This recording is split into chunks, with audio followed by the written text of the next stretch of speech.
Hello, welcome back, friends and strangers, I guess. Regardless, I'm happy to have you here. It is creeping up on a new month, which I'm not going to sit here every month to be like, time, because I could, but that would get repetitive. Regardless, it's almost April, and let's talk about the books I'm going to talk at you about the books that I have on my radar for April. We are quickly creeping on summer publishing push season. Granted, I know the edges of that have kind of diffused a little bit. I am already behind on my TBR for 2021, and we're technically in the slower months, so we'll see how that continues to progress as more books are coming out. But for now, this is what I have on my radar for April. The first pub date in April is April 6th, obviously a Tuesday, or maybe not obviously. New books are released on Tuesdays. And the first book I have on my radar, I actually have pre-ordered, and that is House of Hollow by Crystal Sutherland. I know it involves two sisters, I think two. I know it involves some kind of oddness creeping into their present that is seemingly related to this unremembered, unknown event from the past. I remember it mentioned the blurb, it being the blurb, like a man with horns. So I think that my mind is like, okay, there's something involving the Fae potentially in this and the kind of creepier, weirder side of that. That being said, I don't know if that's the case because I kind of stayed away from all spoilery, buzzy stuff about this beyond slapping down the money for the pre-order, largely like based on the cover too. Like the cover is gorgeous. It seems to kind of blend the mythical with horror and blurs the lines of reality and, I don't know, not reality, which are all things that I'm very interested in. So we will see what this is. I'm especially interested because it's a spring release, and based on the blurb, it sounds like something I would expect to be more of a fall book, but I don't know. I think that that is more of a distinction on terms of reading mood that I don't think is taken into consideration in the pub schedule in the way that I as a reader think about it. One, I'm clearly interested in this story now, and if it does involve the Fae, there's something about like that spring summer resurgence. I don't know. That's just, initial instincts based on the mood that the blurb seems to be setting. So we can be creepy and odd at any time of the year. I would actually love that. So the next book that I've got on my radar is The Intimacy Experiment by Rosie Danan. I don't know that I had read the blurb until like an hour ago because it's the sequel to The Roommate and it follows Naomi. Sequel, interconnected, it's a romance, so you know how it works. So beyond it being the sequel to The Roommate, that's really all I have to bring to the table in terms of like commentary on it. I will read it and we will see. Obviously, this is a very sex positive romance series. I guess we'll see how the company's doing. The next book, I actually feel bad because I don't know that I've seen a whole lot of marketing related to this release. I don't know that I've had it on my radar in the way that I should. And that is Blessed Monsters by Emily Duncan. This is the third in the trilogy that starts with Wicked Saints. I will probably need to revisit the first two books a little bit before jumping into the third. Reading time allowed. I remember most from the second book was just like all the eyes and the imagery of all of the eyes. And I remember the second one, I don't know. I think I was held back in my reading experience a little bit by what I didn't recall from the first. So I think to fully appreciate the arc of the trilogy, I probably need to revisit. But I remember really, really enjoying the first book. I think that it's good timing too, because we are going to have Shadow and Bone coming out obviously at the end of the month, and I think that this is a really good place to go next for people who like that tone and what's being explored in that series, but maybe don't know where to go next and want something similar but different at the same time. And then it will be a complete trilogy. So I think the timing, like just by luck, is really good. But it is also a compelling trilogy by itself, to be clear. Like, that's just a read-alike, not a comparison. So I will be interested to see where it goes with that and how it ties everything up. But I don't really have anything to offer other than, like, I've read the first 2 books, so I need to read the last book to know what happens. So April 13th, the first book I have on my radar is Malice by Heather Walter. This has already been getting lots and lots of buzz. It is a queer Sleeping Beauty reimagining.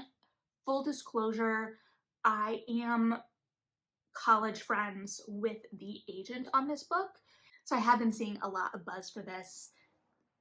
Sure, some of that is from the agent, but I think this has been getting good word of mouth so far from what I've seen. So I'm excited to dive in. I love the idea of it, and I'm not a huge Sleeping Beauty fan. So I think that this is going to be a new exciting way into that story for me. And I'm not even talking just like Disney, but just like the story itself. I guess maybe I just don't like things with spinning and spindles, because Sleeping Beauty has a spindle and I'm not a Rumpelstiltskin fan. Getting me to buy into a Rumpelstiltskin retelling is really hard. I read Spinning Silver and I enjoyed what we got, but it was hard for me because it was this Rumpelstiltskin retelling. And I just knew going in that, like, that's something, just know that, I guess. If I'm ever talking about something that is a Rumpelstiltskin retelling, know that that is going to be colored by the fact that I am not a fan of the Rumpelstiltskin story. That's all there is to it, I guess. There's no Rumpelstiltskin in this. I don't know why I went on a Rumpelstiltskin tangent. This is Sleeping Beauty. So we'll see what it is. I'm excited to get my hands on it. I already have it on hold at the library, so we will see. I don't remember where I am on the hold list. I actually put a lot of pre-holds on things for April, where I think I should get a lot of them right away. It's just going to be a matter of what I already have and what I need to get read. I don't know. It's a science. I'm really good at getting all of my holds in at the same time, which makes it really difficult then to get them all read at the same time. Okay, the next book is The Light of the Midnight Stars by Raina Rosner. She wrote The Sisters of the Winterwood, which I loved. It had woods. At this point, if you've been with me for a second, you know I'm a sucker for books set in the woods, the liminal space of the woods, the idea of the woods. If not, you're gonna learn quick and or right now that I'm a sucker for things that are set in the woods. So really loved her first book. And the second book is also set in the woods. It involves a rabbi and his 3 daughters in the Hungarian woods, and then an outsider comes in, and then there are accusations of witchcraft that result from that outsider. So it does feel like there's going to be a historical angle to it, in the sense that it feels like it's kind of setting up the pogroms and the idea of the outside world impeding on this insular community, a little bit of supernatural with the daughters and how I read the blurb, and then the liminal transitional space of the woods. Like, everything in this blurb, well, the terror and awfulness I'm not looking forward to. So all of that combined with the like lyrical style and her writing that I really loved from Sisters of the Winterwood, I am excited about this one. The next book is Hana Khan Carries On by Uzma Ilalajid. I loved Aisha at Last. Like, loved it. So when I actually, this is one of the books I have on hold at the library, and I didn't know to be on the lookout for it before this somehow. I don't know how I missed it, but I saw it, and the cover is immediately what drew me in, because look at that cover, and the title is just perfect. I love everything about the cover and the title. And then when I saw the author, I was like, wait a minute. How did I not know this was coming? So I'm really excited about it. I'm assuming it's got a romantic angle to it as well, I hope.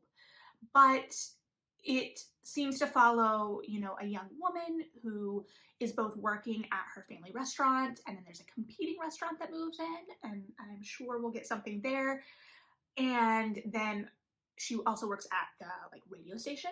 So I also think that that's somewhere that, depending, you know, how heavy the radio plays into things, that readers who really enjoyed the X Talk can go next, because that's been getting really good buzz, and I have read that, and we'll talk about that in my wrap up for the month. So we'll see what exactly it is. I just remember that she wrote that tension and that antagonistic tension so well. And that's not saying that I expect that energy to be in every single book, because different dynamics are, needed, I think, as a creative endeavor, as a artistic fulfillment. She's not going to just keep rewriting the same book, because that's not fair to her as an artist, and it's not going to appeal to readers over time. But I really like the way she builds relationships and characters. So I'm really excited to see what she does with this one, and hopefully that's one I'm on the higher end of the hold list for. Okay, and last for this day is The Serpent's Curse, which is the third and I think last in the Last Magician trilogy. This one I will also need to revisit because it has spanned a large chunk of time. I forget when the first one came out. I'm pretty sure I was still a bookseller, and I think the last one came out a couple of years ago now. So it's been a hot second, but this is magic and time travel. I think there was less time travel in the last one, but it was like a secret society time travel angle. We finally got out, I think at the end of this last book, we finally got out of New York, because there was that was kind of something that was going on, was they were magically being held in New York. So I think we left, and we'll get to experience some more of the country. I don't know. We'll see. I clearly need to revisit, so I shouldn't just be babbling at you about my recollections. And none of this, to be clear, in some of these series are the fault of the series for me not remembering. It's just my memory isn't as good as it used to be. I read a lot more now. Stress brain is a thing.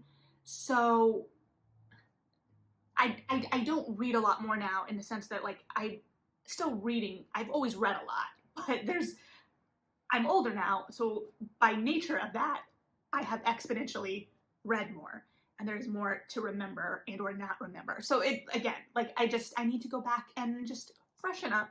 Okay, and then I go to April 20th, although I don't think I have anything on my radar for the 27th according to my list, so I am almost assuredly missing something. Let me know if there's a glaring omission, or just something you're excited about on the 27th that you're like, why didn't you have this on your radar though?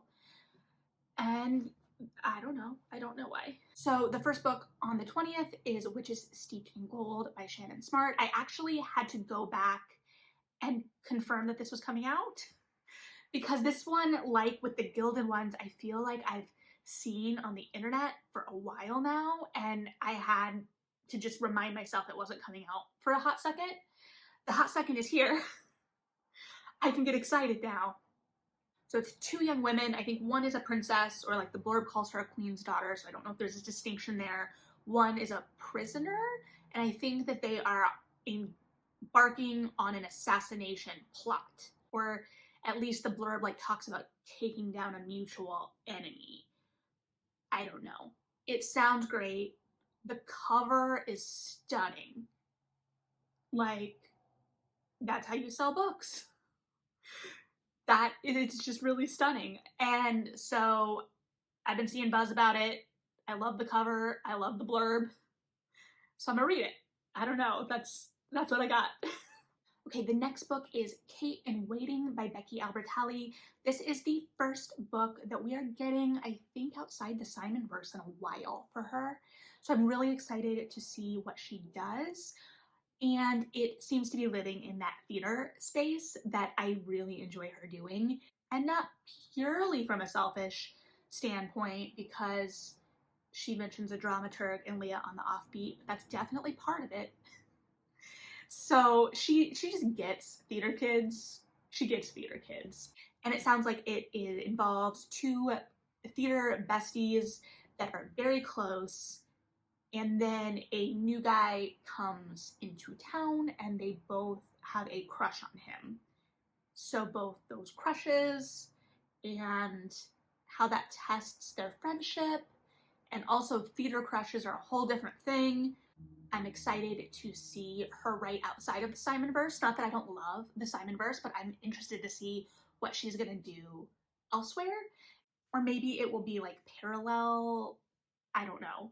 because I haven't read it and I have actually stayed away from a lot of the conversation or blurbs around it. I don't know if ARCs have gone out for this or not, because I'm clearly very clued in, but I'm excited for the theater angle, and I'm excited for that from her specifically. So we'll see. So the next book is a really buzzy memoir, Crying in H Mart by Michelle Zauner. She is of Japanese Breakfast, which I'm not hip enough to really have been familiar with their music beyond the fact that my brother is really, really into it, and that was one of the big albums on his Christmas list this past year. So I texted him like an idiot, and he was like, yeah, I know already, and I know about the book already, and what do you think that you know that I don't? Kind of, to be fair, the book may have not been on his radar, but whatever. So for me, it's not as clued in to the music side of things. I just really liked the title and the cover, so I'm excited. I also think that this is one on my library holds upcoming list. So I'm excited to read it from the memoir angle, and maybe if I'm a really nice sister, I'll send a copy to my brother. I don't know. We'll have to report back on how nice of a sister I am, I guess. The last book on my radar is In Deeper Waters by F.T. Lukens. I don't really know anything about like this author, if this is a debut. Like, I just read the blurb and was intrigued. It involves a prince going on his coming of age tour, like your European tour, although I'm assuming it's a fantasy world.